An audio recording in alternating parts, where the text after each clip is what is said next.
Halo semuanya, jadi dalam video ini kami akan melaporkan hasil praktikum kami mengenai pemisahan dan identifikasi zat warna dengan metode kromatografi lapis tipis (KLT) dalam rangka memenuhi tugas mata kuliah praktikum metode pemisahan. Sebelumnya, perkenalkan, kami dari kelompok E yang beranggotakan Hayu, Rofida, Gusti, Reza, dan Ade.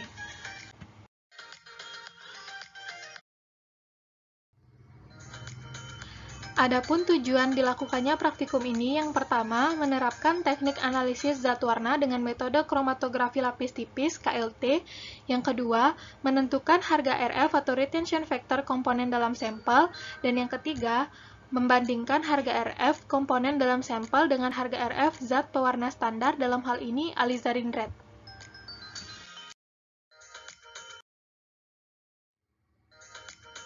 Adapun dasar teori yang kami gunakan dalam praktikum kali ini yaitu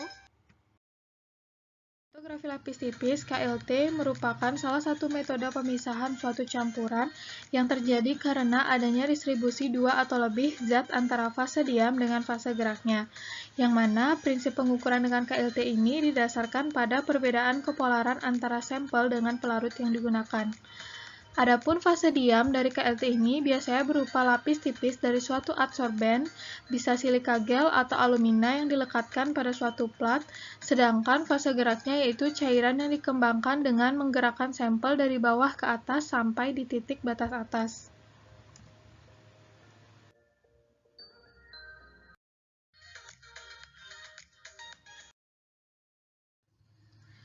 Berikut terdapat gambar rangkaian alat kromatografi lapis tipis yang terdiri dari chamber, di mana pada gambar ini chambernya menggunakan gelas beker dan tutup kaca, kemudian ada thin layer chromatography plate atau plat tipis, kemudian ada pencil line yaitu garis batas bawah yang ditulis menggunakan pensil, kemudian ada spot of mixture atau titik penotolan, kemudian ada solvent atau pelarut.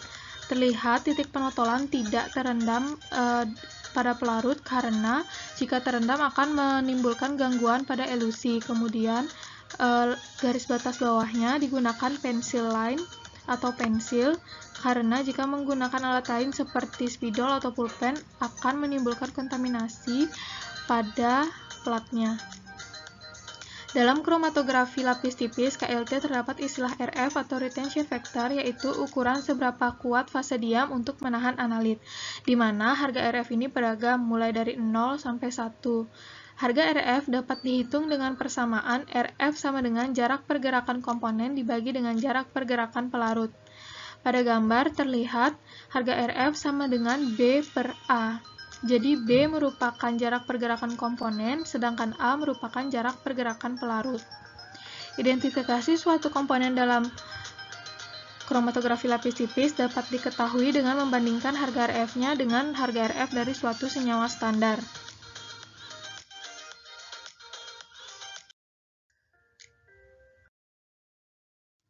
Pelarut pengembang yang biasa digunakan pada KLT yaitu N-heksana, benzena, ether, butanol, etanol, karbon tetraklorida, kloroform, aseton, etil asetat, dan juga air.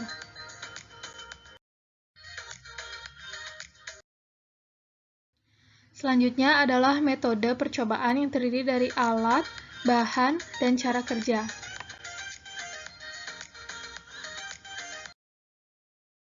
Alat-alat yang digunakan dalam percobaan ini yaitu gelas ukur, chamber, pipet tetes, penjepit kayu, gelas beker, pensil, penggaris, gunting.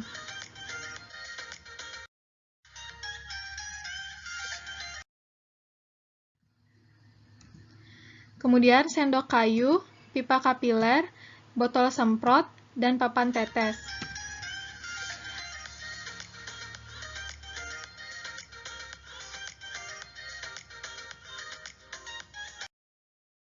Sedangkan bahan yang digunakan yaitu kertas saring dan plat alumina, amonia, etanol, butanol, larutan sampel dan larutan standar, serta aquades.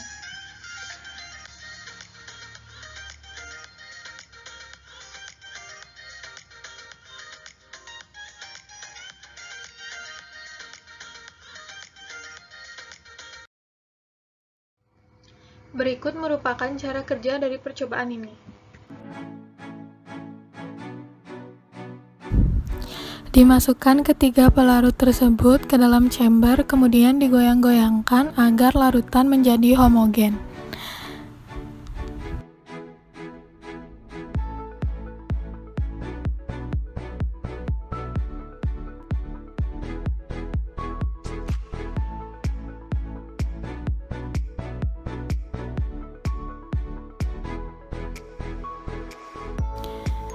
Kertas saring dimasukkan ke dalam chamber dengan tujuan penjenuhan, di mana penjenuhan untuk menyamakan tekanan atmosfer di luar dan di dalam chamber. Sambil menunggu chamber jenuh, maka selanjutnya dibuat tanda batas, yaitu tanda batas atas 2 cm, tanda batas bawah 1,5 cm, dan 2 titik penotolan untuk standar dan sampel. Harus menggunakan pensil agar tidak ada zat lain yang mengkontaminasi plat. Ketika pelarut telah mencapai batas atas kertas saring, maka chamber sudah jenuh.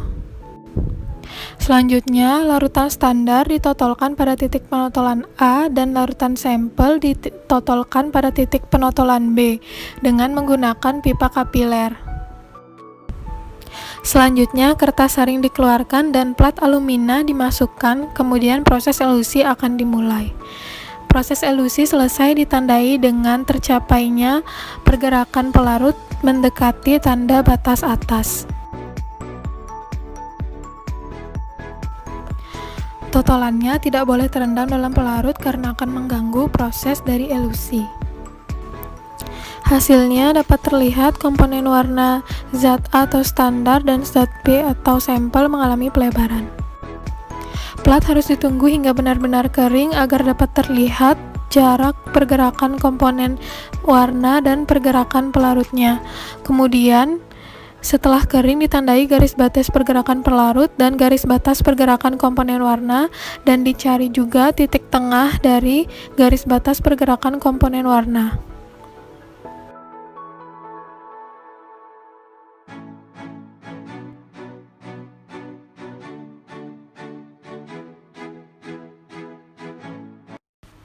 Setelah ditandai, maka nilai dari RFA dan RFB dapat dihitung. Selanjutnya adalah hasil dan pembahasan. Adapun hasil yang diperoleh dari percobaan yang dilakukan yaitu yang pertama, komponen warna pada larutan sampel bergerak dengan jarak yang hampir sama dengan jarak pergerakan komponen warna pada larutan standar.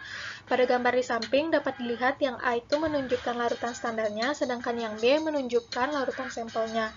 Nah, komponen warnanya ini dapat bergerak ke atas disebabkan karena adanya gaya kapiler, karena dalam fase diam ada saluran-saluran atau biasa disebut plat teoritis yang dapat dilewati oleh komponen warna pada sampel maupun standar tersebut, sehingga terjadi pelebaran dari komponen warnanya itu. Selanjutnya, yang kedua diperoleh nilai RF. Nilai RF diperoleh dengan membagi jarak pergerakan komponen dengan jarak pergerakan pelarut. RFA dan RFB diperoleh nilainya yang sama, yaitu 1,8 cm dibagi 4,3 cm, sehingga diperoleh nilai RF-nya 0,4186.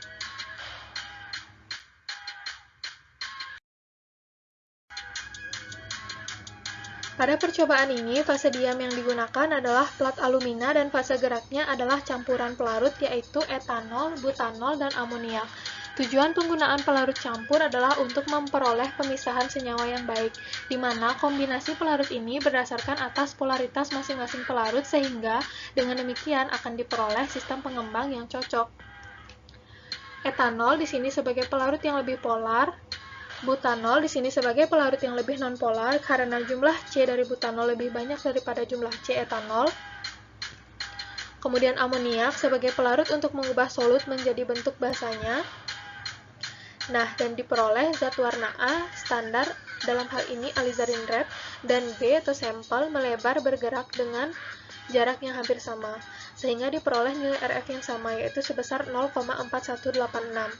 Hal ini menunjukkan adanya kesesuaian antara zat A dengan zat B yang artinya kemungkinan sampelnya tersebut merupakan zat warna alizarin red.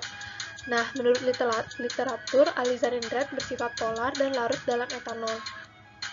Adapun hal-hal yang mempengaruhi nilai RF yaitu yang pertama, konsentrasi standar atau sampel. Jika konsentrasinya terlalu encer atau terlalu pekat, maka tidak akan terjadi pemisahan.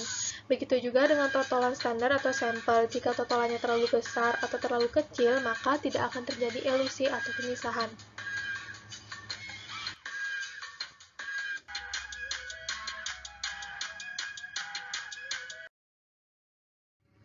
Berdasarkan percobaan yang telah dilakukan, adapun hal-hal yang dapat disimpulkan yaitu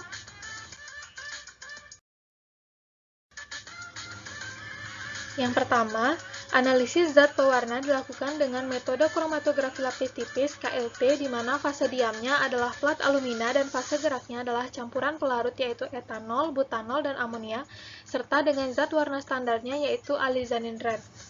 Yang kedua, nilai RF yang diperoleh untuk zat warna standar sebesar 0,4186 dan untuk zat warna sampel yaitu sebesar 0,4186. Dan yang ketiga, harga RF atau retention factor komponen dalam sampel dengan harga RF atau retention factor zat warna standar dalam hal ini alizanin red yaitu sama, sehingga kemungkinan sampel merupakan alizanin red. Nah, harga RF-nya ini dipengaruhi oleh ukuran totalan dan konsentrasi standar atau sampel.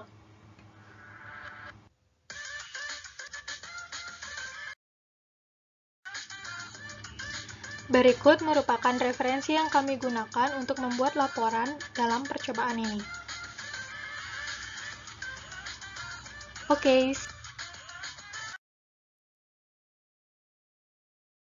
sekian video kali ini. See you on the next video. Bye!